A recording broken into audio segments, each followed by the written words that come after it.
Hello everyone, this is Kuldeep here. तो आज हम कॉट फोर्सेस के 4 नए क्वेश्चन करने वाले हैं, जिसमें पहला क्वेश्चन है वे टू लॉन्ग। तो इस क्वेश्चन में होता क्या है कि आपको वर्ड्स दिए होंगे, एन वर्ड्स दिए होंगे और आपको उन्हें एब्रीविएट करके लिखना है, ठीक है। बट आपको एब्रीविएट करने की कंडीशन दी हुई है क्या, कि अगर किसी भी वर्ड की लेंथ 10 कैरेक्टर से ज़्यादा है तभी आपको उसे एब्रीविएट करना है। और आपको एब्रीविएट कैसे करना है कि फर्स्ट और लास्ट कैरेक्टर्स के बीच में जितने भी कैरेक्टर्स हैं उनकी लेंथ आपको कॉन्कैटिनेट करनी है फर्स्ट और लास्ट लेटर के साथ, ओके। जैसे लोकलाइजेशन में टोटल 12 कैरेक्टर्स हैं, तो एल और एन के बीच में कितने कैरेक्टर्स हैं? 10 कैरेक्टर्स, तो एल 10 एन। इसी तरीके से इंटरनेशनलाइजेशन, इसमें टोटल 20 कैरेक्टर्स है, तो आपको आई और एन के बीच में 18 कैरेक्टर्स, ठीक है, ये इसका एब्रीविएट फॉर्म होगा।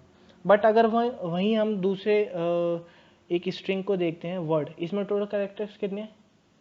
4, ठीक है, जो कि 10 से स्मॉल है। 10 से हमें ज़्यादा वाले ही लेने हैं केवल, ठीक है। तो हम वर्ड ही प्रिंट कराएंगे। ऑल राइट देन, कोड इसका देख लेते हैं हम।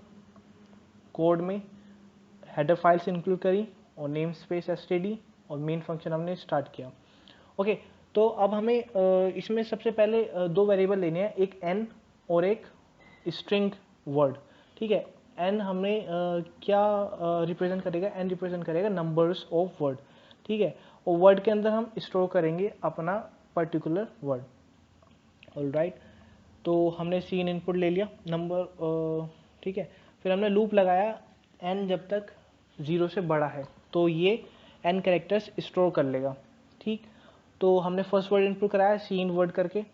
उसके बाद हमने एक वर्ड की लेंथ को स्टोर कराने के लिए एक नया वेरिएबल बनाया लेंथ, और वर्ड डॉट लेंथ से उस वर्ड की लेंथ हमने लेंथ वेरिएबल के अंदर स्टोर करा ली, ठीक है। उसके बाद हमने उसकी लेंथ को चेक करा, अगर 10 से बड़ी है तो हमारा यहाँ पे प्रिंट हो जाए वर्ड का फर्स्ट लेटर और उसके मिडल में क्या, उसकी लेंथ -2, ठीक है, क्योंकि फर्स्ट और लास्ट कैरेक्टर हमें इंक्लूड नहीं करना, और साथ ही में वर्ड का लास्ट वाला कैरेक्टर लेंथ -1। ऑल राइट, और अगर नहीं है लेंथ 10 से बड़ी तो word as it is print हो जाए। फिर हमने एन की वैल्यू को डिक्रीज किया और लूप हमारा बंद हुआ। ऑल राइट, तो हमारा नेक्स्ट क्वेश्चन है टीम। इस क्वेश्चन में क्या कहा गया है? इस क्वेश्चन में कहा गया है कि 3 फ्रेंड्स हैं, रजत, भूमि एंड विशाल। वो पार्टिसिपेट करते हैं एक कोडिंग कॉन्टेस्ट में, जहाँ पे कि उन्हें दी जाती हैं n नंबर्स ऑफ प्रॉब्लम्स। अब वो क्या डिसाइड करते हैं कि एक प्रॉब्लम को वो अलग अलग सॉल्व करेंगे, अलग अलग मेथड से, और अगर वो दो या दो से ज़्यादा कंफर्म होंगे उस सॉल्यूशन को लेकर, तभी वो सबमिट करेंगे उसे, ठीक है। सपोज करो कि एक क्वेश्चन था जिसमें विशाल कंफर्म था कि उसका सॉल्यूशन सही है, तो उसने उसे 1 से रिप्रेजेंट किया, ठीक है।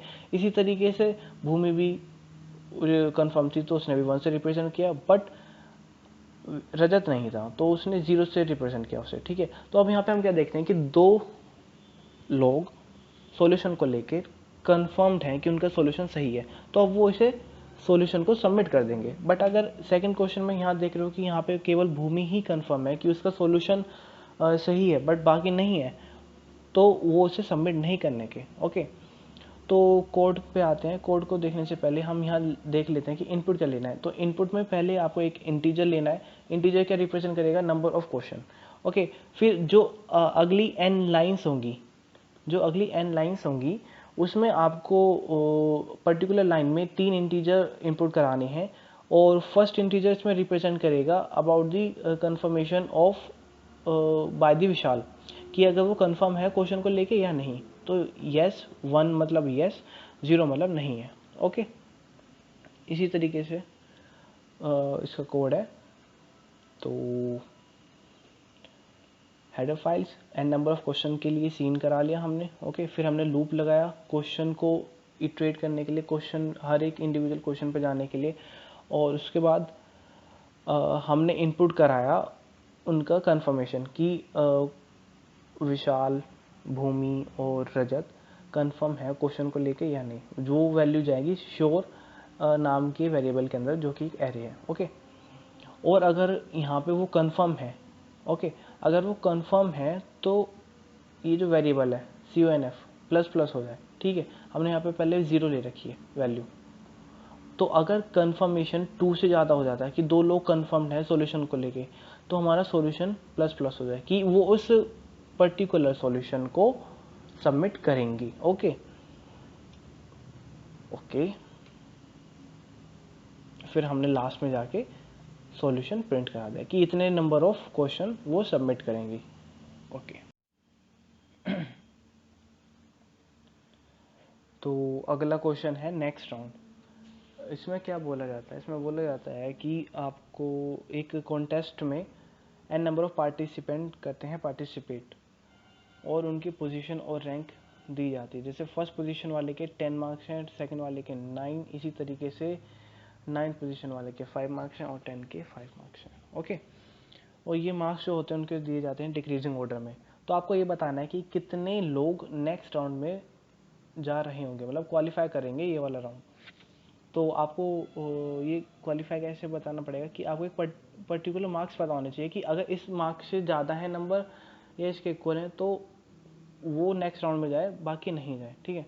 इसी के लिए हमें दी जाती है यहाँ पे k की वैल्यू, ठीक है। तो आपको k की वैल्यू, मतलब k है पोजीशन, कि k पोजीशन वाले के जितने भी मार्क्स हैं, जैसे यहाँ 7, अगर 7 से कम है मार्क्स तो वो नेक्स्ट राउंड में नहीं जाएंगे। जैसे यहाँ आप देख पा रहे हो कि 8 पोजीशन से जितने भी नीचे हैं उन सभी के मार्क्स k से कम है, तो इसमें कितने लोग नेक्स्ट राउंड में जाएंगे, इसमें जाएंगे 7 लोग। ओके, तो अब इसका कोड देख लेते हैं। कोड देखने से पहले क्या क्या हमें इनपुट लेना है, इनपुट लेना है हमें एक n की वैल्यू और k की वैल्यू, ठीक है। k बताएगा आपको पोजीशन बताएगा, और उस पर आपको मार्क्स चेक करने हैं। जैसे यहाँ 5th पोजीशन है तो 1 2 3 4 5, 5th पोजीशन पे क्या है 7, तो 7 से कम नहीं होने चाहिए किसी के भी मार्क्स, नहीं तो वो नेक्स्ट राउंड के लिए क्वालिफाई नहीं कर पाएंगे। ओके, तो कोड देखते हैं। कोड में सबसे पहले हमने n और k की वैल्यू इनपुट कराई है, और उसके बाद हमने वेरिएबल इनिशियलाइज किया है, एक एरे इनिशियलाइज किया है स्कोर नाम से। तो ये स्टोर करेगा पार्टिसिपेंट के marks in a decreasing order, ठीक है। और कितने साइज का एरे बनाया है, n साइज का एरे बनाया है। पर अगर हम इसे पहले लिख लेते, इसे ऊपर इनिशियलाइज करते, तो ये इनिशियलाइज नहीं हो पाता क्योंकि हमारे पास n की वैल्यू नहीं थी। बट हमने यहाँ पे n की वैल्यू sin के थ्रू इनपुट करा ली है। ओके, तो अब हमारा काम है मार्क्स को इनपुट कराना। वो sin की मदद से हमने इनपुट करा लिया, ठीक है, एक लूप लगाया। उसके बाद हमें चेक करना है कि किन किन लोगों के मार्क्स कम हैं kth पोजीशन वाले मार्क्स से, ठीक है। ये 5th पोजीशन है, सपोज कीजिए k की वैल्यू 5th है, तो वो इस एरे में कौन सी पोजीशन पे होगी, वो 4th पोजीशन पे होगी, ठीक है। तो वही चेक किया कि अगर इटरेट किया पहले, तो हमने सभी के मार्क्स से ये लूप लगा के, और हमने यहाँ चेक करा अगर स्कोर की वैल्यू आई, और स्कोर आई की वैल्यू ग्रेटर देन है स्कोर k-1 से, और 0 से, मतलब पॉजिटिव है, नेगेटिव नहीं होनी चाहिए, तो हमने विन प्लस प्लस कर दिया और ब्रेक कर दिया, ठीक।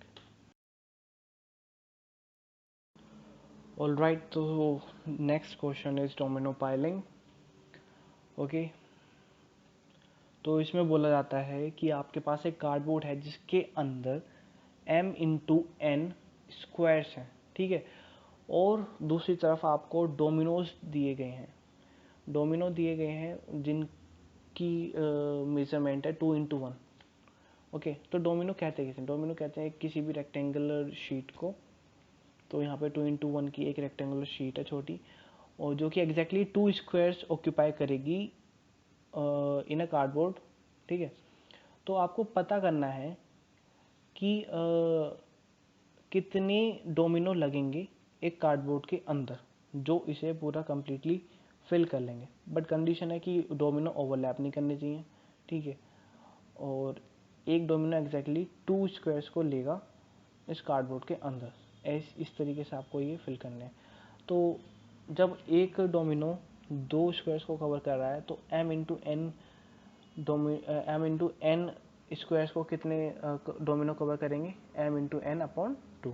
ओके, तो यही लॉजिक है, इसमें छोटा सा आंसर है। पहले आपको m इंटू एन इनपुट कराना है रेजोल्यूशन ऑफ कार्डबोर्ड, तो m और n से इनपुट कर लिए और सी आउट प्रिंट कर देना है m इंटू एन अपॉन 2।